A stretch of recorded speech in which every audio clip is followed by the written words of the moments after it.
Shalom. Salam sejahtera bagi kita semua. Saya Pendeta Timotius Kabul mengajak kepada seluruh umat Kristiani secara khusus untuk tetap taat kepada pemerintah. Karena pemerintah adalah wakil Allah yang memikirkan kesejahteraan untuk rakyat Indonesia. Saudara sekalian yang dikasihi oleh Tuhan, marilah kita merenungkan kebenaran firman Tuhan yang terdapat di dalam kitab Roma, pasal yang ke-13, ayat pertama dan ayat yang kedua. Firman-Nya berkata kepada kita, tiap-tiap orang harus takluk kepada pemerintah yang di atasnya. Sebab tidak ada pemerintah yang tidak berasal dari Allah, dan pemerintah-pemerintah yang ada ditetapkan oleh Allah.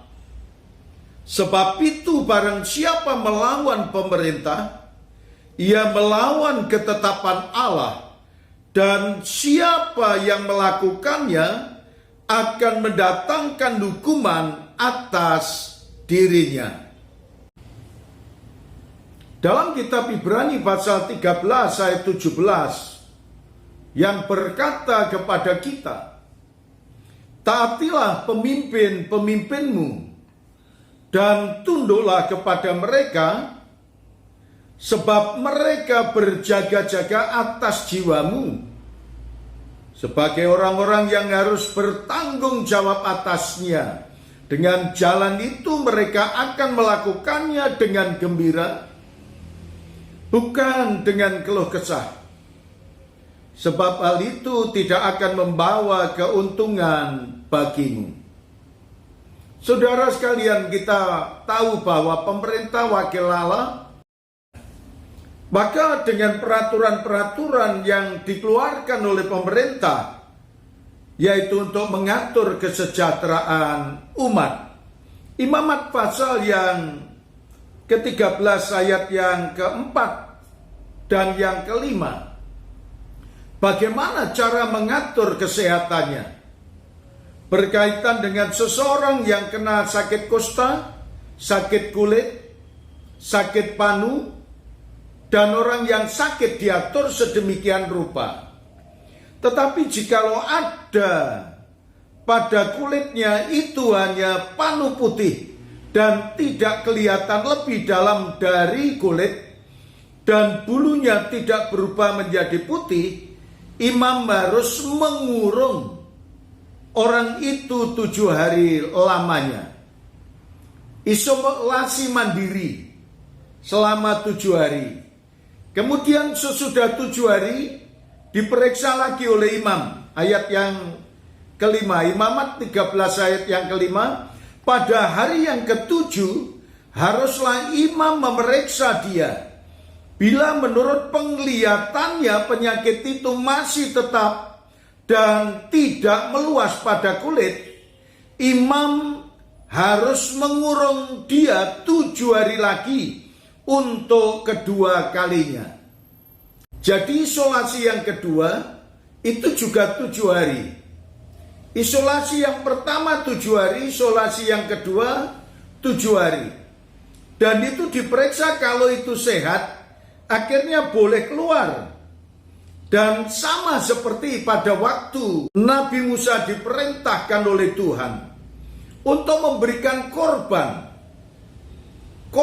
bakaran dan menyediakan kambing domba yang berusia 1 tahun, dan sebelum dikorbankan mereka harus mengurungnya selama 14 hari.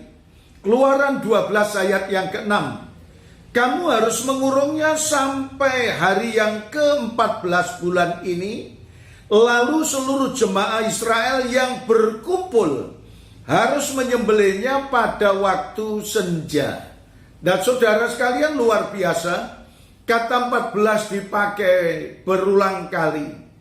Sebenarnya Tuhan sejak dulu sudah mengatur sedemikian rupa bagaimana mengisolasi diri, bagaimana bisa pulih dari kesehatan, bagaimana bisa menikmati kesejahteraan. Kalau sudah sehat, rupanya kita boleh menikmati sukacita dan bahagia.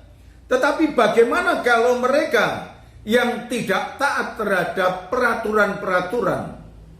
Maka apa yang dikatakan dalam kebenaran firman Tuhan, bahwa Allah harus mengurung orang yang tidak taat. Roma 11 ayat 32. Sebab Allah telah mengurung semua orang dalam ketidaktaatan, supaya ia dapat menunjukkan kemurahannya atas mereka semuanya.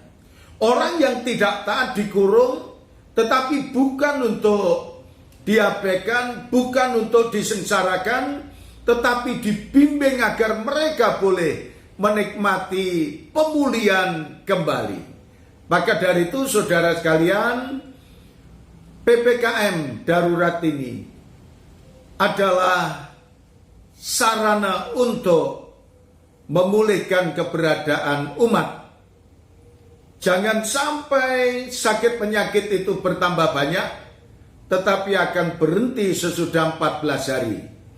Kemudian orang yang sehat boleh menikmati sukacita, dan yang tidak taat harus dibina dan dibimbing. Dan dikurung istilah dalam Alkitab ini, supaya mereka diarahkan menuju perkara-perkara yang benar. Marilah kita mentaati apa yang diperintahkan oleh Tuhan kepada kita. Terima kasih. Tuhan Yesus memberkati kita semuanya. Shalom.